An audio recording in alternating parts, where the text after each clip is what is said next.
আসসালামু আলাইকুম রহমতুল্লাহ। আজকে আমি কথা বলবো বাংলাদেশের বিদ্যুৎ ব্যবস্থা নিয়ে। বাংলাদেশে প্রায় 153টি বিদ্যুৎ কেন্দ্র আছে, যা প্রায় 31,145 মেগাওয়াট বিদ্যুৎ উৎপাদন করতে সক্ষম। কিন্তু বাংলাদেশের চাহিদা মাত্র 20,000। তবুও কেন বাংলাদেশ ভারত থেকে 15,000 কোটি টাকা বছরে ক্ষতি দিয়ে বিদ্যুৎ আমদানি করে? চলুন সেটাই জেনে আসি। বাংলাদেশে 153টি বিদ্যুৎ কেন্দ্র আছে।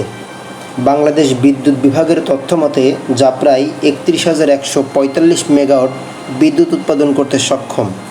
অন্যদিকে বাংলাদেশের চাহিদা সর্বোচ্চ 20,129 মেগাওয়াট থেকে সর্বনিম্ন 17,800 মেগাওয়াট পর্যন্ত থাকে। তবে কথা হচ্ছে, এত বিদ্যুৎ উৎপাদন করতে সক্ষম হওয়া সত্ত্বেও কেন বিদ্যুতের ঘাটতি হয়? কারণ হচ্ছে 153টি বিদ্যুৎ কেন্দ্র থাকা সত্ত্বেও শুধুমাত্র 49টি বিদ্যুৎ কেন্দ্র পূর্ণ সক্ষমতা নিয়ে চলছে। বাকি যে 104টি, তার মধ্যে 53টি রক্ষণাবেক্ষণ এবং জ্বালানির অভাবে বন্ধ করে দেওয়া হয়েছে। বাংলাদেশে সবচেয়ে কম খরচে বিদ্যুৎ উৎপাদন করা যায় তাপবিদ্যুৎ কেন্দ্রে।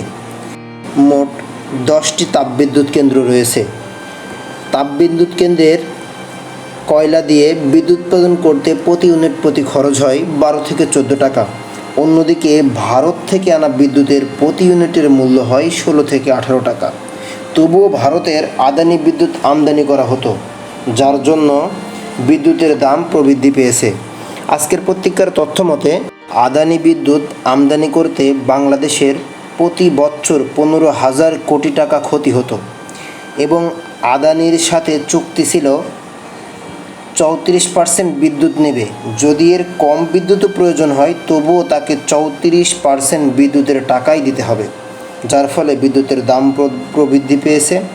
তবে যদি আমাদের দেশের বিদ্যুৎ খাতের 153টি বিদ্যুৎই উৎপাদন করতে সক্ষম হয়, তাহলে আমাদের দেশে বিদ্যুতের ঘাটতি তো থাকবেই না, বরং বিদ্যুৎ রপ্তানি করা যাবে।